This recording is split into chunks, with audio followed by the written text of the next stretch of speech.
Mangaluru police commissioner Anupam Agarwal ವರ್ಗಾವಣೆಗೆ ಆಗ್ರಹಿಸಿ ಭಾರತ ಪ್ರಜಾಸತ್ತಾತ್ಮಕ ಯುವಜನ ಫೆಡರೇಷನ್ ಡಿವೈಎಫ್ಐ ಸದಸ್ಯರು ರಾವಣ್ ರಾವ್ ವೃತ್ತದಲ್ಲಿ ಗುರುವಾರ ರಸ್ತೆ ತಡೆ ನಡೆಸಿ ಪ್ರತಿಭಟನೆಯನ್ನು ನಡೆಸಿದರು. ನವೆಂಬರ್ 27ರಂದು ಕೂಳೂರಿನಲ್ಲಿ ಪ್ರತಿಭಟನೆಗೆ ಅನುಮತಿ ನಿರಾಕರಿಸಿದ ಹಿನ್ನೆಲೆಯಲ್ಲಿ ಈ ಪ್ರತಿಭಟನೆಯನ್ನು ಆಯೋಜಿಸಲಾಗಿತ್ತು. ಪೊಲೀಸರು ಪ್ರತಿಭಟನಾಕಾರರ ವಿರುದ್ಧ ಎಫ್ಐಆರ್ ಅನ್ನು ದಾಖಲಿಸಿದ್ದರು. ಇದನ್ನು ಖಂಡಿಸಿ ಡಿವೈಎಫ್ಐ ಕಾರ್ಯಕರ್ತರು ಕಮಿಷನರ್ ಹಟಾವೋ, ಕಮಿಷನರ್ ಗೋ ಬ್ಯಾಕ್ ಘೋಷಣೆಗಳನ್ನು ಕೂಗುತ್ತಾ ಏಕಾಏಕಿ ರಸ್ತೆ ತಡೆಗೆ ಮುಂದಾದರು.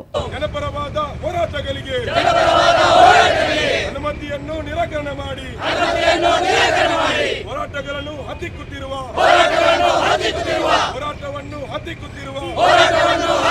ಪ್ರಜಾಪ್ರಭುತ್ವ ದಮನಿಸುತ್ತಿರುವ ಬೇಡವೇ ಬೇಡ, ಪ್ರಜಾಪ್ರಭುತ್ವ ತೋರಿಸಬೇಡಿ, ಹೋರಾಟವನ್ನು ಕಡೆಗಣಿಸುತ್ತಿರುವ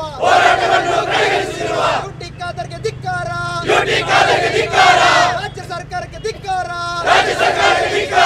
ಪ್ರತಿಭಟನಾಕಾರರನ್ನು ಪೊಲೀಸರು ವಶಕ್ಕೆ ಪಡೆದರು. ಈ ನಡುವೆ ಪ್ರತಿಭಟನಾಕಾರರು ಹಾಗೂ ಪೊಲೀಸರ ನಡುವೆ ನೂಕಾಟ ತಳ್ಳಾಟ ನಡೆಯಿತು.